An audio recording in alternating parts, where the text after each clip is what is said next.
que eu separei aqui, que eu acho muito legal ver vocês trabalhando, vocês dois, porque primeiro que o Rafael, ele advoga há muito tempo, você está iniciando assim como eu. Então tem coisas que eu vejo vocês fazendo que eu falo, isso aqui é uma coisa de que alguém está pensando já há muito tempo. Uma coisa que eu separei é sobre vocês serem pareceristas do IBDP, que é o Instituto Brasileiro de Direito Penal Econômico. Eu vi que lá um dos... não lembro agora, mas que seria lá o homenageado, né, o Dr. René Dotti, que é um escritório gigante, que eu tive o prazer de conhecer num caso em que eu trabalhei, em que eu fiz uma consulta como advogado, com um advogado lá deles. Legal. E foi assim esclarecedor, foi 40 minutos em que ele resolveu no meu caso. Ele resolveu, ele falou que eu tava certo, fiquei feliz, bônus pra caramba, falou, tá legal. E aí ele concluiu com uma coisa que me chamou a atenção, ele falou, não vale a pena eu entrar nesse caso aqui, porque vai chamar a atenção. Falei, caramba, olha, o cara me esnobou ainda. Não, brincadeira. Mas, então, o fato de vocês serem pareceristas, o que vocês me dizem sobre esse cargo e o quão relevante isso para a comunidade científica? Porque quando a gente fala sobre pesquisa científica, às vezes é um vácuo muito grande, as pessoas não sabem de fato. Eu também entrei no mestrado, não sabia muito bem, agora eu estudo isso e tento entender. Mas o que vocês acham sobre ser parecerista e qual que é o valor disso, o que vocês têm aprendido? Vai lá. Bom, eu vejo assim que nos últimos anos, quando eu comecei a fazer PIBIC, ninguém fazia, né? Inclusive, no meu primeiro PIBIC, você me acompanhou até Curitiba pra gente apresentar nossos trabalhos.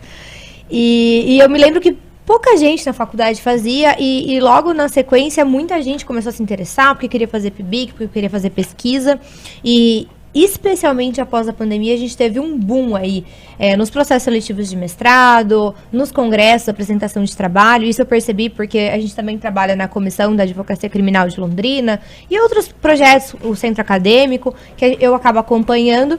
Então, de 2020 para cá, a gente teve um boom aí. Todo mundo quer escrever, todo mundo quer pesquisar, só que ninguém quer estudar, sentar, o que é o rigor científico, o que a gente está buscando. Então, é muito fácil a gente falar do direito penal simbólico, é muito fácil a gente falar do direito penal de emergência, é muito fácil a gente falar da sociedade de risco, que são temas meio batidos, né, no direito penal.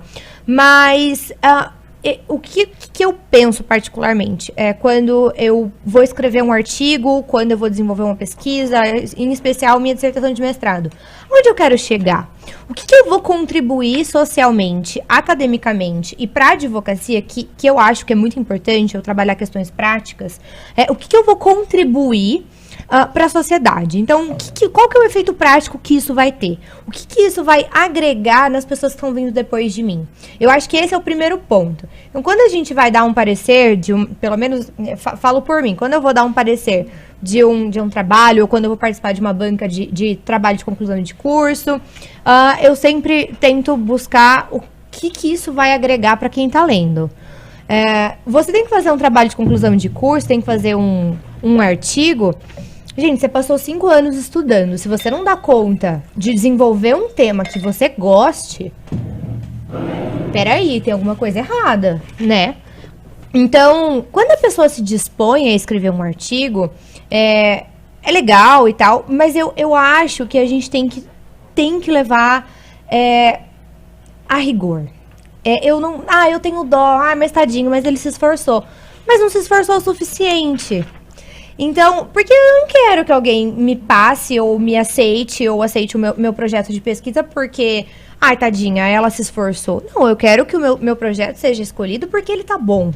Eu quero que o meu trabalho seja aceito porque ele vai agregar para aquela revista. Porque alguém vai ler e vai resolver o problema de alguém. Então, quando a gente tem esses feedbacks, a gente tem escrito muito sobre acordos de não persecução penal. É uma questão nova, é uma questão prática, é uma questão que muita gente escreve, só que a gente recebe muito feedback. Nossos artigos, eles rodam nos grupos de WhatsApp de Procurador da República. É um ótimo sinal. É muito legal, porque assim, o outro lado também está lendo o que a gente está escrevendo sobre confissão no acordo de não persecução penal.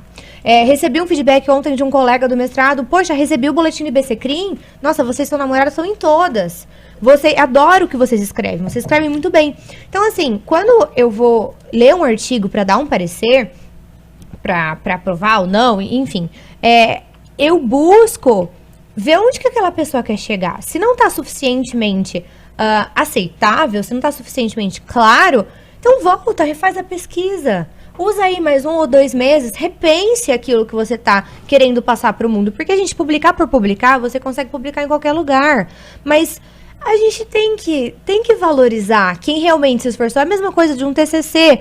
Um TCC, você tem aquele aluno 10, né? Você tem aquele aluno que você lê um trabalho e você fala, caramba, que pesquisa. Aí você vai ver um trabalho meia boca, você vai dar 10 porque o aluno era gente fina? Não! O quanto o aluno 10 se esforçou, ele merece o 10. E o aluno que é 8, o aluno que é 9, ele merece 8, 9. E ok, eu nunca fui uma aluna 10. Nunca fui. E por mim tá ok. Mas a gente corre atrás, a gente busca. E hoje eu vejo, quando eu quero apresentar, eu quero que seja 10. E aí eu vou fazer o 10. Então assim, se for pra fazer o 8, o que você tá contribuindo? Então eu gosto de pensar dessa forma. A gente sempre conversa sobre isso. Eu sou até um pouquinho... Ela é pior que eu. Eu sou um pouquinho rigorosa. Eu sou um pouquinho complicada. Mas é porque eu também não quero que aliviem pra mim, entende? Quando meu orientador escolheu o meu projeto, ele não sabia quem eu era. Ele nunca me viu na vida. Tipo, nunca. Ele não tinha a menor ideia de quem eu era. Ele leu o meu projeto entre 70 pessoas. E ele escolheu o meu. É isso que eu quero. E tem uma coisa muito séria, que as maiores faculdades em mestrado e doutorado no Brasil de Direito são todas públicas. Eu estou na UEL também, que é pública, ou seja, é um dinheiro do Estado em que eles têm que prestar contas. Isso é muito importante. A forma de prestar contas dentro da academia científica é fazendo uma avaliação rigorosa. Sim. O dia que eu entendi isso, falei, então tá bom, não é brincadeira. É dinheiro público. Eles não estão brincando. E o professor não está brincando. Ele não está pesquisando ali de brincadeira. E você, qual que é a sua sensação no doutorado?